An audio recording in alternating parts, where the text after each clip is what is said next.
States Army presents The Big Picture, an official report produced for the armed forces and the American people.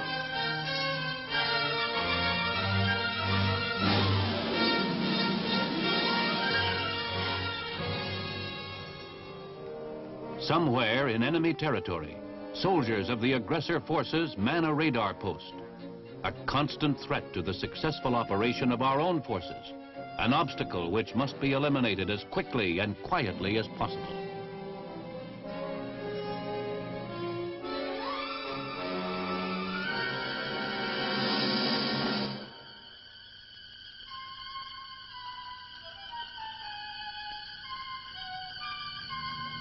Out of nowhere, so close to the Earth that it is almost part of it, below the range of the enemy radar, comes a task force with a deadly, serious mission.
Airborne soldiers on a simulated combat patrol.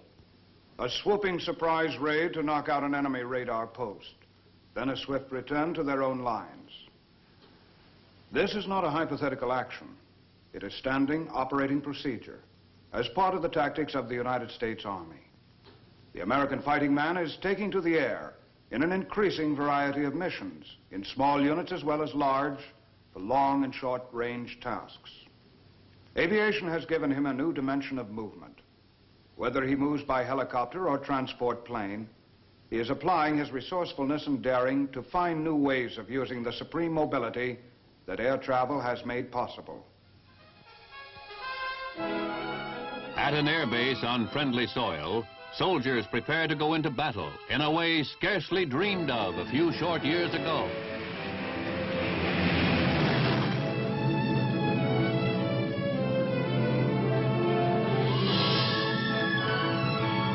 As soldiers in combat have always done, they move out to engage the enemy, but the sky itself is their line of departure.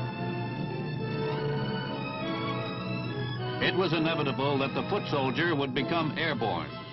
Through the long history of warfare, speed and mobility have had a decisive effect on the battlefield. Mobility meant rapid concentration of firepower at critical points. And mobility meant greater survival power for the fighting man because rapid movement made a more difficult target. The foot soldier has always been quick to adapt or improvise artificial means of transportation. Once he made use of the horse. More recently, he adapted the railroad to his needs.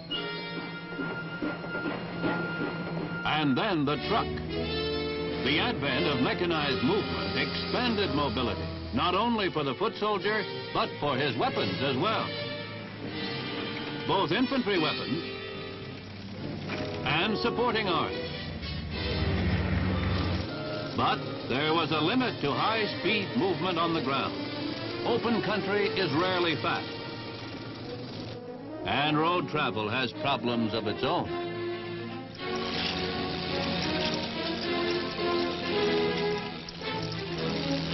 True, through his determination, the soldier proved that there was no obstacle of nature or man that could not be crossed. He demonstrated that there was no defense which could not be penetrated, no barrier which could not be scaled. But frequently, these accomplishments could be made only at a great loss of time and mobility. It was inevitable that when the airplane became practical, the foot soldier should see it as the ultimate solution to his problems of mobility, to overcome terrain obstacles by passing over them. World War II saw the first and highly successful use of airborne troops in combat. The Germans dropped troops with great effect early in the war on Norway, Holland, and Crete.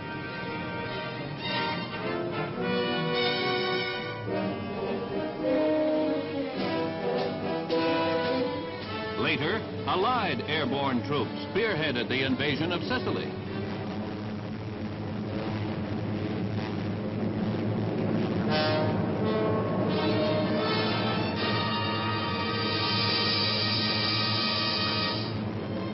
They cleared the way for the great assault on the beaches of France in the pre-dawn hours of June 6, 1944.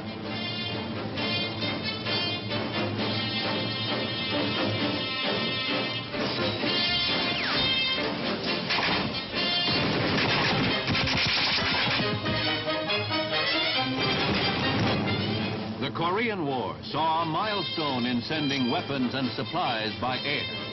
The first successful airdrop of heavy weapons in combat was made here.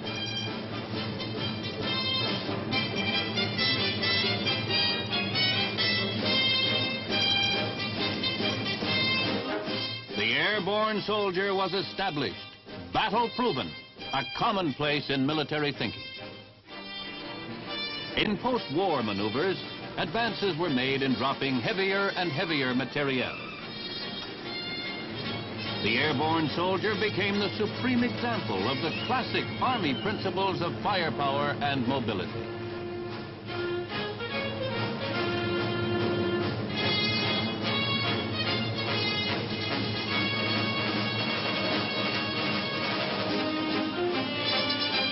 The advent of nuclear and missile warfare did not change this concept. On the contrary, it enlarged its importance. The extreme range of missiles provided a consideration of the highest importance. The enormous destructive radius of nuclear arms added immeasurably to that consideration. Together, they made slow-moving concentrations of ground troops suicidal. The capacity for swift movement to achieve maximum dispersal was vital, and so was swift movement to reconcentrate the enormous firepower of the modern fighting division.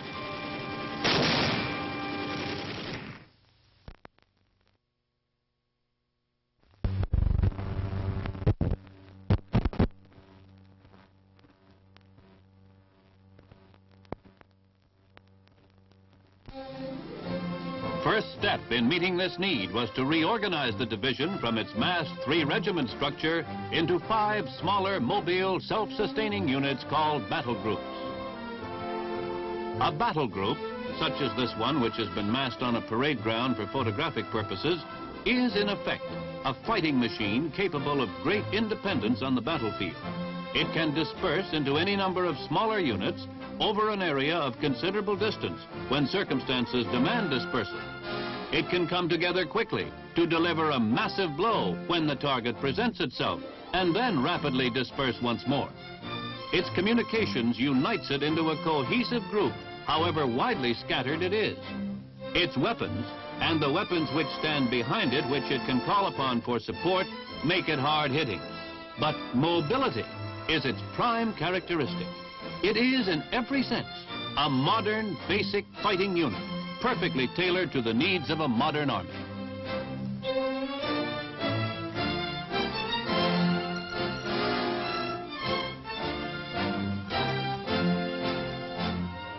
It was only natural that the most highly mobile of all divisions, the Airborne, would be the first to be reorganized under the pentomic concept. The reliability of airborne movement led to bold new thinking in military science, both strategic and tactical. Ceaseless communist probing at soft spots in the free world, either through subversion or outright incitement to riot, had imposed on the free world's leader, the United States, the obligation of being prepared to lend military support swiftly to any free world nation calling for support against communist pressure or any other form of hostile aggression.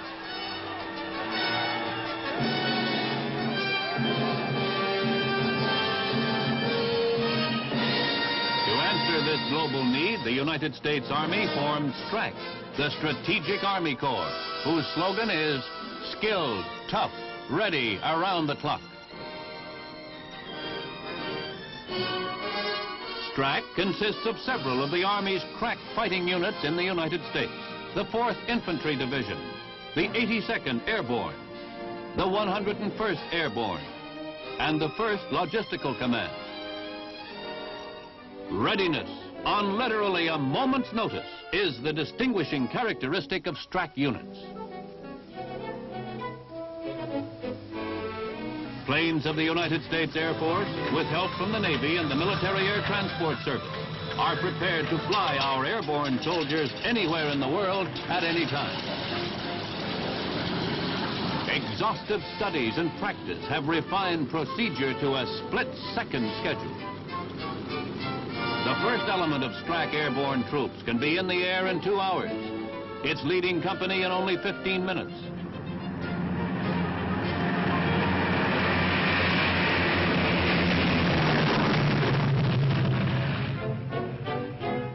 Afterward, an entire division, if necessary, complete to the last clerk and bullet, can be moved to its destination in 6 days or less.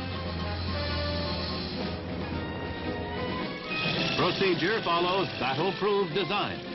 Giant transport planes can make long-range flights to drop important elements of an airborne division deep in enemy territory.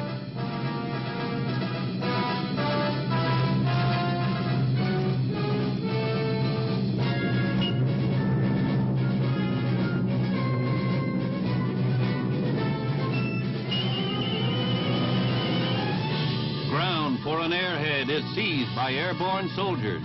Some of them parachute from their planes. Others are air-landed. Unloading is swift and precise. STRAC airborne forces are ready for instant deployment in battle. They fly to fight with the ammunition, food, and supplies needed to sustain them in combat before being resupplied. The Strat concept paid off brilliantly in Lebanon in the Middle East. Political forces outside the country threatened the overthrow of the democratic government. The United States, at the request of Lebanon, landed Marines from the 6th Fleet and flew in airborne reinforcements from Germany. The discreet, restrained presence of these troops calmed Lebanon and enabled a democratic election to be held. After this was accomplished, the troops withdrew without incident. This bold, strategic use of the airborne soldier is being matched by innovations in tactics. The Army's own aviation organized for movement in and around the battlefield, helicopters and light planes, short-range aerial vehicles of great versatility. These give the airborne soldier the means to perform raids, reconnaissance in force, flanking attacks, slashing penetrations to the enemy's rear, a third-dimensional cavalry striking through the air with a speed, surprise, and shock power far beyond their predecessors on horse, wheels, or track. The infantryman's or cavalryman's former obstacles simply no longer exist. There is no need to penetrate woods, climb mountains, or traverse swamps.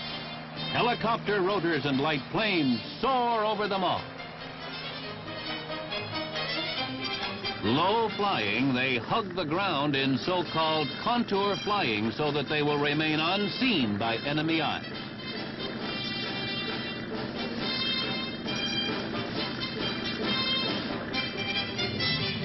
They skim low across the flat beds of rivers. They slip through passes behind hills or mountains to land suddenly where they are least expected, in the enemy's unprotected rear or flanks.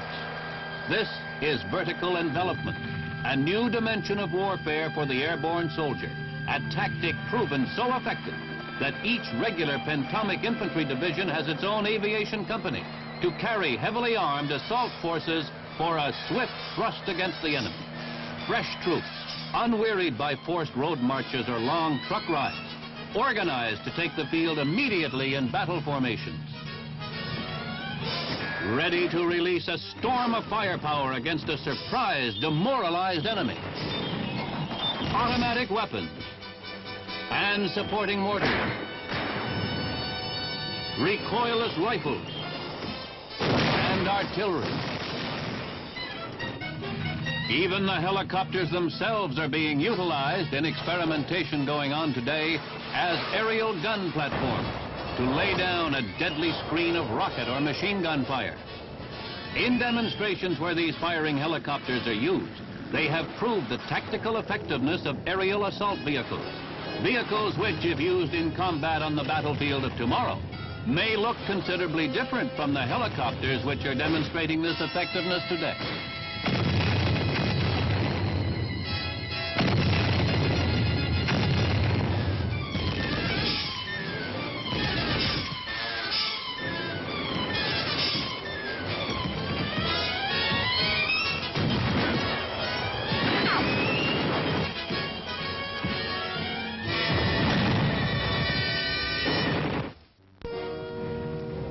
This new mobility for the airborne soldier means greater speed and effectiveness for small unit actions as well as large.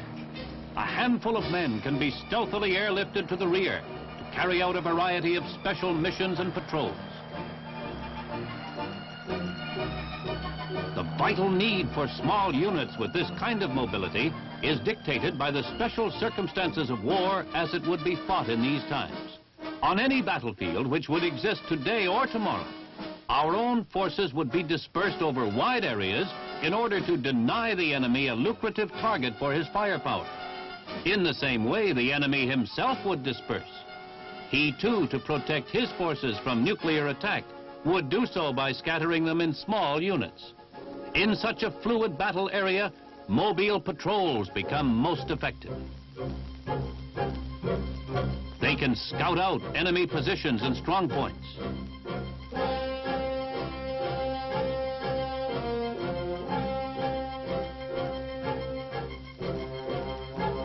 They can harass and demoralize.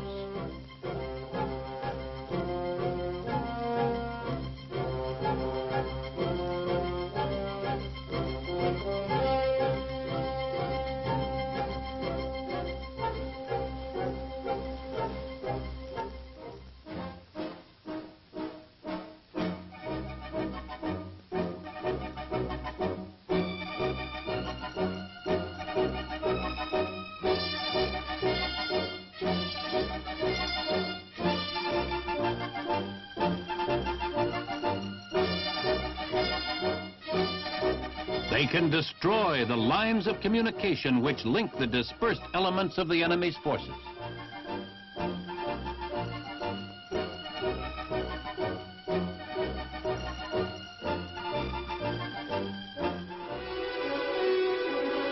Then, with the enemy cut off from his own group, they can attack.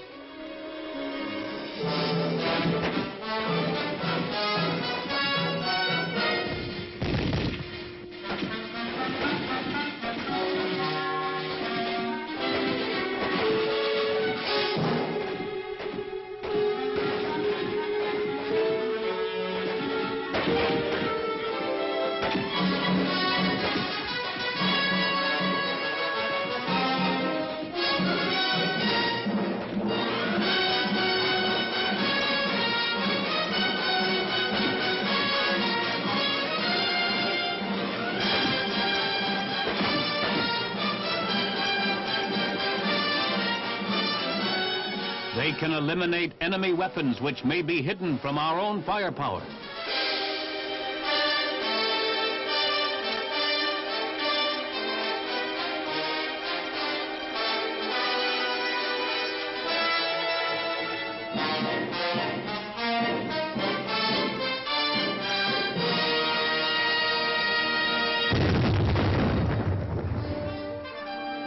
They can take prisoners, always a necessary means of acquiring information about enemy operations.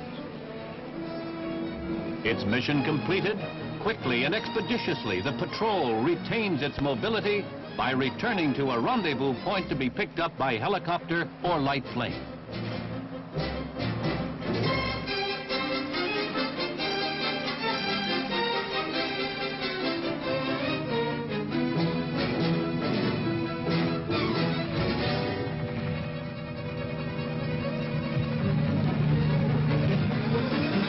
Even more daring uses of the airborne soldier are being developed. At several stations in the United States, Europe, and the Far East, small groups of volunteer paratroopers, known as Special Forces, are undergoing what is probably the most intensive training ever imposed on American fighting men. These men are conventional soldiers doing an unconventional job.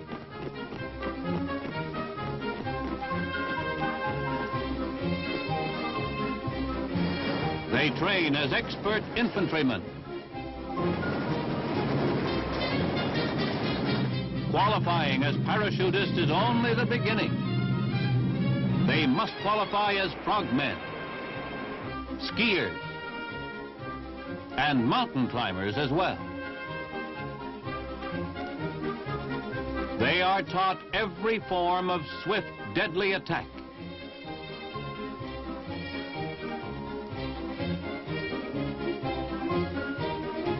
They learn the techniques of defense, armed and unarmed.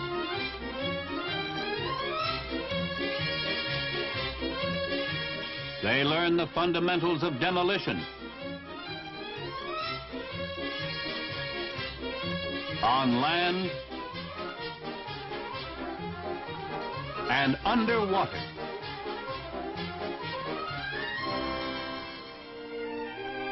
Improvise is a key word. This transportation may be crudely constructed, but it works.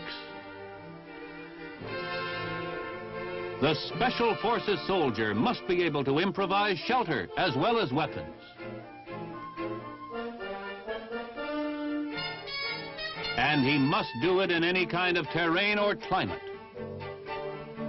so that he will not only stay alive, but be comfortable to save his strength to fight and carry out his mission.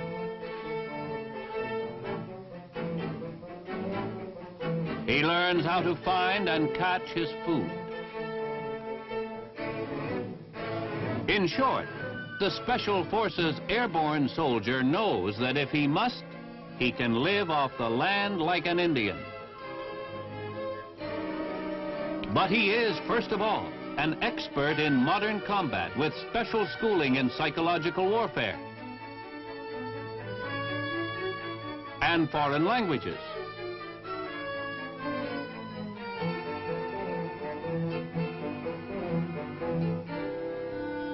But Superbly self-reliant though he is, the Special Forces airborne soldier is not a lone wolf fighter. When he goes into action, it is always as a member of a highly organized team. This consists of a varying number of weapons men, demolitions men, radio men,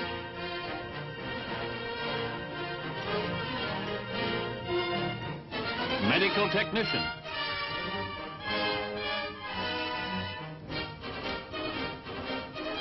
platoon sergeant, and commanding officer. Each man is an expert in his specialty, but he is so intensively cross-trained, he can take the place of another specialist if necessary. The mission of Special Forces is unique among airborne soldiers, to penetrate deep behind enemy lines, hundreds or thousands of miles, to stay for indefinite periods, to organize, train, and direct native guerrilla bands to fight the enemy from within his own camp with the weapons and skills of modern warfare. A detachment of Special Forces is capable of organizing and training a guerrilla force of 1,500 fighters. The importance of this can be assessed when we remember that General Eisenhower equated the assistance given by the French Maquis as that of 15 divisions.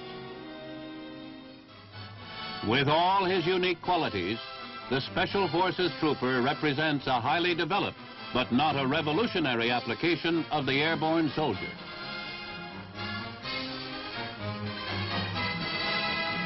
The regular airborne soldier, whether committed to action en masse or as a small unit, whether an instrument of the global strategy that directs strat, or in the battlefield tactics of vertical envelopment, is simply an aerial extension of the infantryman whose mission on the ground is unchanged, to close with the enemy and destroy him. With all the dazzling increase in firepower and mobility for the modern fighting man, we must always come back to a basic, timeless truth. In the arena of final decision, the foot soldier ensures the ultimate victory. Now, this is Sergeant Stuart Queen, your host for The Big Picture.